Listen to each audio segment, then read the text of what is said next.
Olá, mais uma dica hoje sobre escolha de pneus. Então, são diversos fatores aí relacionados ao desempenho, à durabilidade ou à utilização, o tipo de utilização, né, do veículo, que vão influenciar na escolha do pneu ideal. E são vários fatores aí, nem sempre muito claros. Então, a intenção desse vídeo de hoje é justamente esclarecer alguns pontos.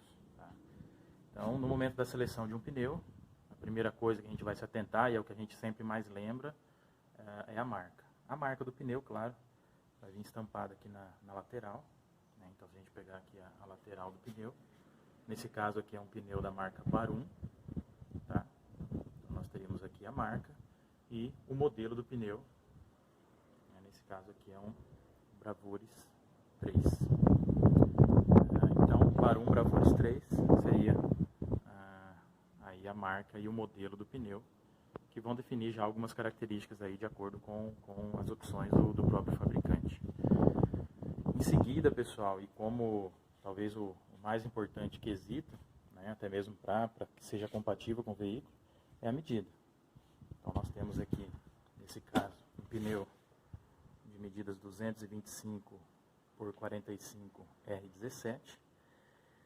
Esse pneu, pessoal, ele é um pneu para aro 17, por isso desse R17. Tá? As medidas 225 e 45, elas estão relacionadas com medidas em milímetros. Então são 225 de largura do pneu, então a gente está falando aqui da largura da banda de rolagem. Então aqui onde está minha mão seria a largura, que são 225 milímetros. Tá? E o número 45 indica que 45% dessa medida é referente à altura aqui do pneu. Então, essa medida aqui das paredes laterais tem 45% da largura, que é de 225 nesse caso, e ele é um pneu para rodas aro 17, tá bom? Outros detalhes um pouquinho mais específicos é a questão da tala da roda, tem pneus que são compatíveis, outros não, mas desde que eu siga a recomendação de medida do fabricante, eu estaria atendendo os níveis de segurança adequados aí, tá bom? Por isso que jamais deveremos mudar, alterar a medida do pneu. Seja buscando conforto, buscando desempenho, enfim, ou estética, não se deve alterar a medida do pneu, porque o carro foi projetado para funcionar com um pneu específico, garantindo a segurança, o desempenho, a economia de combustível. Caso não seja possível manter essa medida, o limite é de 5% de variação, né, no diâmetro total da roda. Né, seria no caso do pneu. Então, eu faria as medidas aqui, né, no total, eu teria que ter no máximo 5% para mais ou para menos. Tá bom? Mas mesmo assim não é recomendável. Além da medida, pessoal, nós temos outras medidas, outras informações, né, além, né, à frente aqui da medida. Tá? Que, na verdade, aqui um pouquinho menor, né? 225, 45, 17, como já falamos, e tem um 94Y aqui na frente. Tá? O 94, esse número, ele é o índice de carga. O índice de carga do pneu é quanto de peso ele vai suportar. Tá? E a letra Y é o índice de velocidade. Esse índice de velocidade ele é consultado através de tabelas. Tá? São velocidades em km por hora, que seria a velocidade máxima permitida para aquele pneu.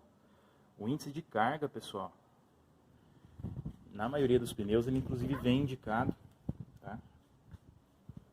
Como por exemplo aqui. Aqui nós temos lá 670 kg, né, ou 1.477 libras, que é o que o pneu suporta. Inclusive tem ali a questão da calibragem, 350 kPa ou 51 PSI, que seria a máxima pressão recomendada para esse pneu. Certo? O índice de carga é indicado que seja colocado sempre o maior possível.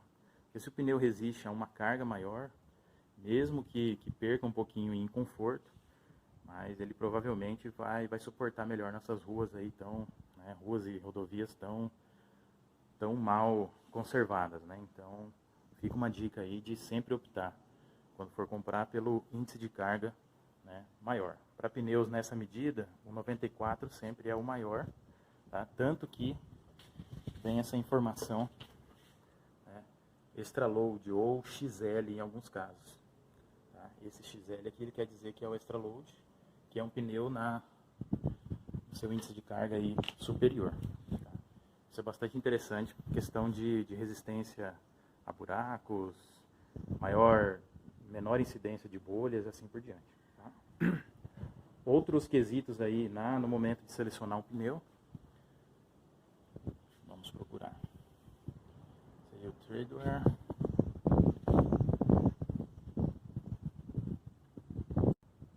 Esse é um Treadwear. Nesse caso, é uma numeração que vai indicar a durabilidade relativa do pneu. Então, são testes feitos aí não muito, né, específicos. Enfim, existem padrões e procedimentos diferenciados para se fazer. Então, ele acaba não sendo uma medida muito confiável.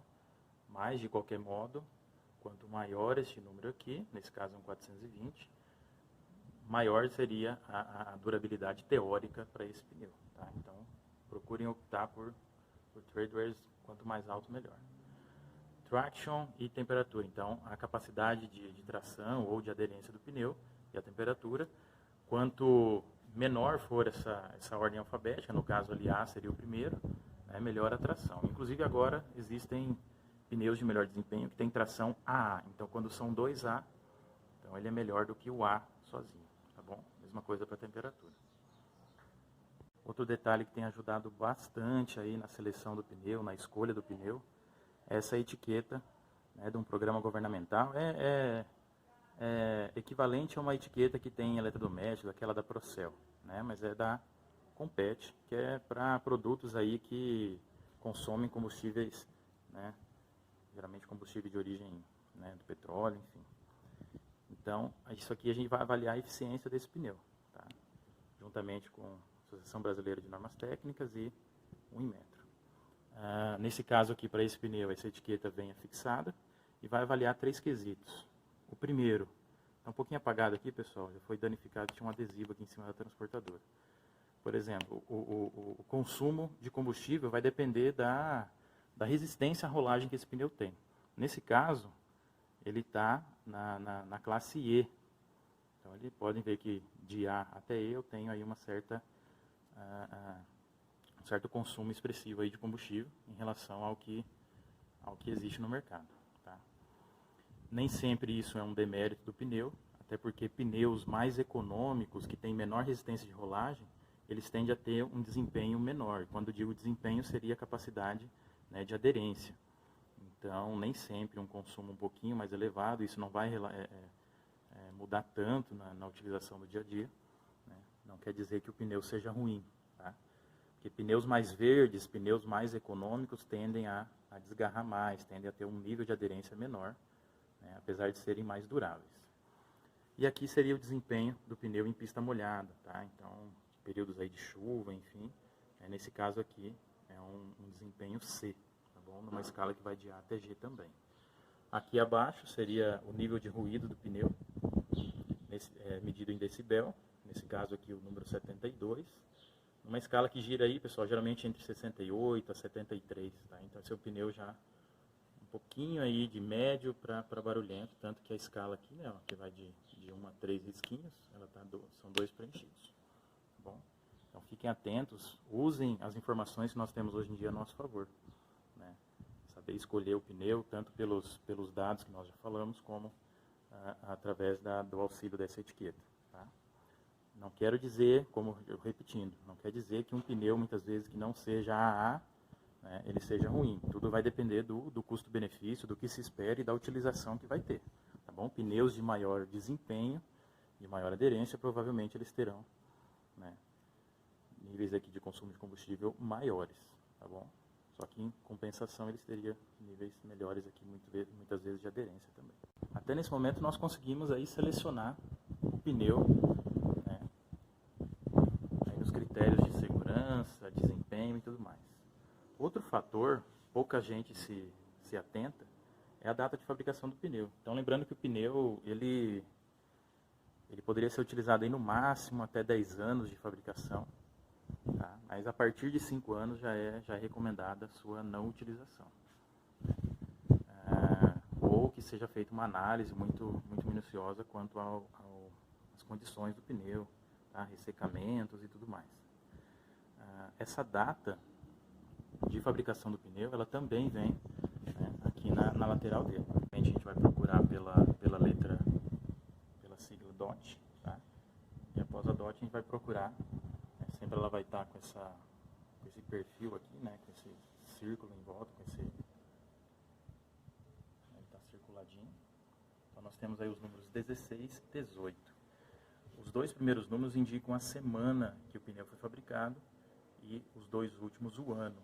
Então, esse pneu, nesse caso, é um pneu que foi fabricado na semana 16 do ano de 2018. Tá? Então, consideramos aí o primeiro semestre de 2018. Okay? Outro detalhe que agora vai impactar na posição de montagem do pneu é se o pneu, né, observando aqui a sua banda de rodagem, se ele é simétrico.